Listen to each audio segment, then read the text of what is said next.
আজিৰ ভিডিঅ'ৰ প্ৰথম কুৱেশ্যন, আহোম সাম্ৰাজ্যৰ শেষৰ ৰাজধানীখনৰ নাম কি আছিল? শুদ্ধ অপশ্যনটো হৈছে option number B Jorhat. Question number 2, মানসকলক কোনে অসমলৈ নিমন্ত্ৰণ কৰিছিল? শুদ্ধ অপশ্যনটো হৈছে option number B Badan Chandra Borphukan. Question number 3, ভাগৱতখন কোনে অসমীয়া ভাষালৈ অনুবাদ কৰিছিল? শুদ্ধ অপশ্যনটো হৈছে option number B Ananta Kandali.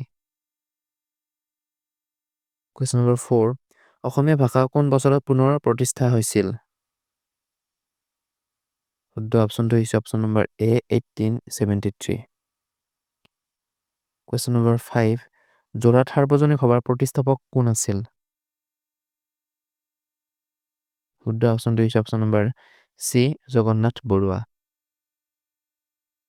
Question number 6, কোন চনত অসমীয়া ভাষা উন্নতি সাধিনী সভা গঠন হৈছিল? শুদ্ধ অপশ্যনটো হৈছে অপশ্যন নম্বৰ এ 1888 1888 চনত।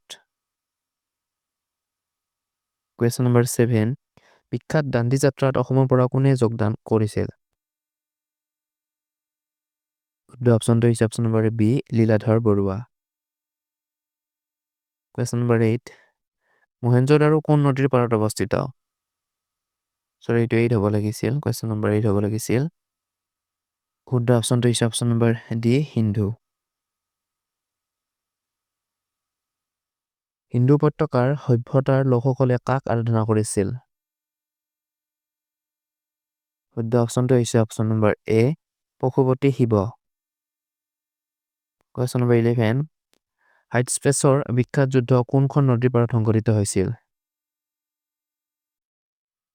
শুদ্ধ অপশ্যনটো হৈছে অপশ্যন নম্বৰ চি জেলুম। কুৱেশ্যন নম্বৰ 12, কাদম্বৰীৰ ৰচয়িতা কোন আছিল? শুদ্ধ অপশ্যনটো হৈছে option number C Banabhatta. Question number 13, Atmiya Sabha কোনে প্ৰতিষ্ঠা কৰিছিল? শুদ্ধ অপশ্যনটো হৈছে option number A Raja Rammohan Roy. Question number 14, কোনখন ঘূৰণীয়া মেজমেলত মহাত্মা গান্ধী উপস্থিত আছিল?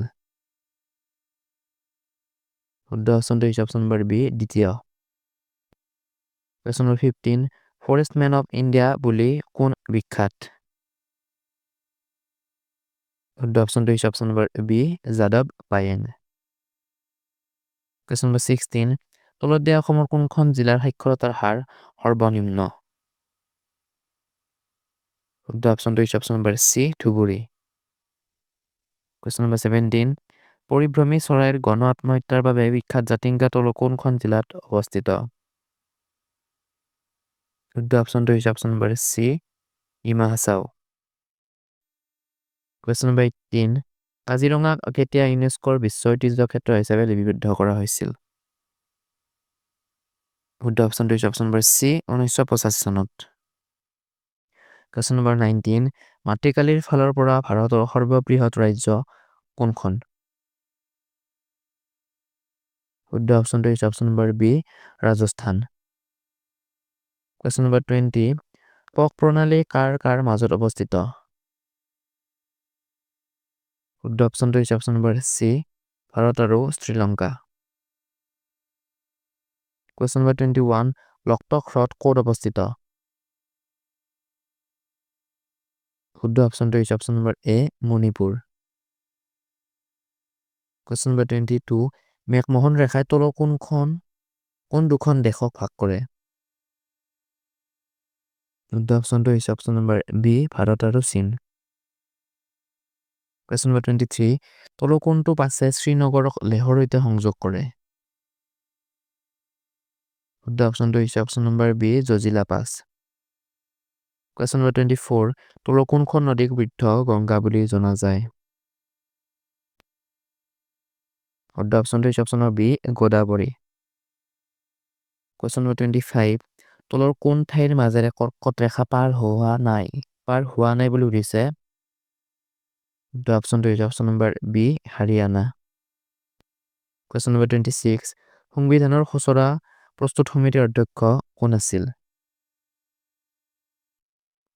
শুদ্ধ অপশ্যনটো হৈছে option number C, doctor B R Ambedkar. এইটো আম্বেদকাৰ হ'ব লাগিছিল।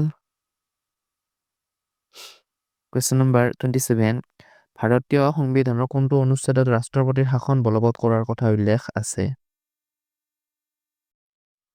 শুদ্ধ অপশ্যনটো হৈছে অপশ্যন নম্বৰ চি, অনুচ্ছেদ 356। কুৱেশ্যন নম্বৰ 28, কোনে যৌথ বৈঠকৰ সভাপতিত্ব কৰে? শুদ্ধ অপশ্যনটো হৈছে অপশ্যন নম্বৰ এ, লোকসভাৰ অধ্যক্ষ। কুৱেশ্যন নম্বৰ 29, ভাৰতীয় সংবিধানৰ প্ৰস্তাৱনা কোনে প্ৰস্তুত কৰিছিল?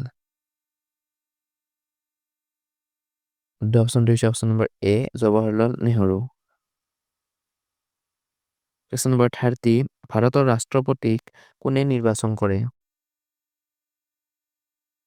শুদ্ধ অপশ্যনটো হৈছে অপশ্যন নম্বৰ ডি, ওপৰৰ সকলোবোৰ। কুৱেশ্যন নম্বৰ 31, বিশ্ব বেংকৰ মুখ্য কাৰ্যালয় ক'ত অৱস্থিত? বিশ্ব বেংকৰ মুখ্য কাৰ্যালয় ৱাশ্বিংটন ডিচিত অৱস্থিত। কুৱেশ্যন নম্বৰ 32, নীতি আয়োগৰ অধ্যক্ষ কোন? নীতি আয়োগৰ অধ্যক্ষ হৈছে প্ৰধানমন্ত্ৰী। অপশ্যন নম্বৰ এ টো ইয়াৰ শুদ্ধ। কুৱেশ্যন নম্বৰ 33, নীলা বিপ্লৱৰ সৈতে জড়িত। শুদ্ধ অপশ্যনটো হৈছে অপশ্যন নম্বৰ বি, মৎস্য উৎপাদন। কুৱেশ্যন নম্বৰ 34, গুৱাহাটী উচ্চ ন্যায়ালয়ৰ প্ৰথমগৰাকী মুখ্য ন্যায়াধীশ কোন আছিল? শুদ্ধ অপশ্যনটো হৈছে option number C, R F লছ। কুৱেশ্যন নম্বৰ 35, শিক্ষক দিৱস কোন তাৰিখে পালন কৰা হয়? গতিকে সহজ প্ৰশ্ন। শুদ্ধ অপশ্যনটো হৈছে অপশ্যন নম্বৰ এ, 5 ছেপ্টেম্বৰ। বন্ধু বান্ধৱীসকল, আজিলৈকে ইমানে আছিল। এইসমূহ প্ৰশ্নৰ ভিতৰত আপোনালোকে কেইটাৰ উত্তৰ কৰিব পাৰিলে কমেণ্টত নিশ্চয়কৈ জনাব। আৰু যদি ভিডিঅ'টো চাই ভাল পাইছে তেন্তে ভিডিঅ'টো এটা লাইক কৰি দিয়াৰ লগতে চেনেলটো ছাবস্ক্ৰাইব কৰিবলৈ একদমেই নাপাহৰিব। তেন্তে আজিলৈকে ইমানে। থেংকছ ফৰ ৱাচিং দ্য ভিডিঅ'।